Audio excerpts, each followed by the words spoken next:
Gandhi road super Bazar కూడల్లో ఒక అక్రమ నిర్మాణం నిర్మిస్తున్నారు. దాని గురించి ఒక ప్రెస్ మీట్ పెట్టాను.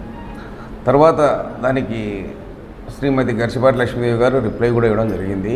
ఆమెకు ముందుగా ధన్యవాదాలు తెలియజేస్తున్నాను.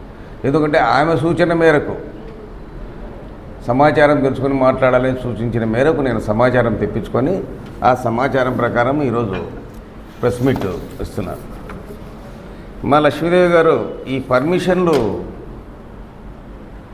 గతంలో తెలుగుదేశం ప్రభుత్వం ఉన్నప్పుడే ఇచ్చారని చెప్పారు.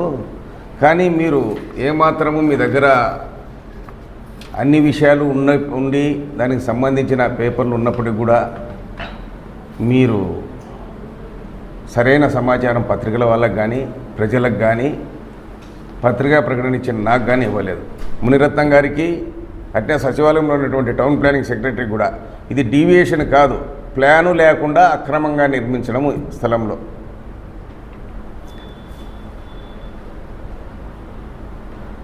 తర్వాత మీరు ప్లాన్లో ఇచ్చినప్పుడు నివాస గృహాలకు 4 సైడ్ల ఇండిపెండెంట్ వాళ్ళకు మీరు చూపించారు మీ ప్లాన్లో. ఎక్కడే కానీ ఇండిపెండెంట్ వాళ్ళు లేదు. ఉత్తరం సైడ్ ఉన్నటువంటి భవనానికి ఆనించి అది జాయింట్ వాళ్ళగా చేసుకొని మీరు ఈ వాణిజ్య సముదాయాన్ని నిర్మిస్తున్నారు. టౌన్ ప్లానింగ్ అధికారి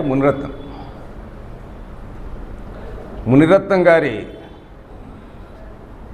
అనుమతితోనూ సపోర్టుతోనూ ఎటువంటి ప్లాను లేకుండా ఈ వాణిజ్య సముదాయం దాదాపు 1 సంవత్సరం నుంచి కడుతున్నారు. ఇప్పుడు కట్టేది కాదు, సంవత్సరం నుంచి కడుతున్నారు. మునిరత్నం ఆ దారిన కనీసం అంటే ఒక 50-100 సార్లు పోయింటాడు. ప్రొద్దుటూరులో ఉన్నాడు ఆయన, ప్రొద్దుటూరు అధికారి. ఆయన చూసింటాడు, కానీ ఎటువంటి చర్య తీసుకోలేదు.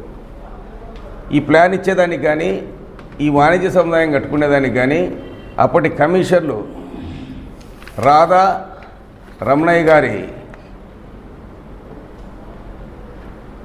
అనుమతి ఈ మునిరత్నానికి సపోర్టు కూడా ఉంది. ఎందుకంటే 15/8/2022 తేదీన 2 అధికారులు టౌన్ ప్లానింగ్లో పనిచేస్తున్నారు. ఒకరు సువర్ణ, 2 మునిరత్నం. మెయిన్ పోస్ట్ సువర్ణ గారిది. మొత్తం 28 వార్డులు ప్రొద్దుటూరులో ఉంటే 25 వార్డులు మునిరత్నంకి అప్పచెప్పారు కమిషనర్ గారు. 3 వార్డులు ఆమెకు సువర్ణకి ఇచ్చారు. అది కూడా ఎటువంటి నిర్మాణాలు జరిగిన 25, 27, 28 రామేశ్వరం వార్డులు ఆమెకు ఇచ్చారు. మిగతా కమర్షియల్ వార్డులు, ఇంపార్టెంట్ వార్డులు, వైఎంఆర్ కాలనీ, వీటన్నిటికి సంబంధించి వార్డులన్నీ కూడా మునిరత్నంకి అప్పచెప్పి నువ్వు దోచుకోయా అన్నాడు.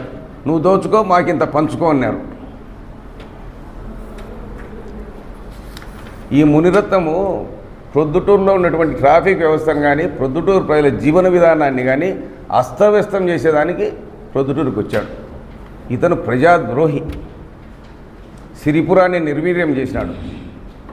కనీసం నాకు తెలిసి ప్రొద్దుటూరులో 40 నుంచి 50 కట్టడాలు ఇటువంటి పెద్ద వాణిజ్య సముదాయాలు నిబంధనలకు విరుద్ధంగా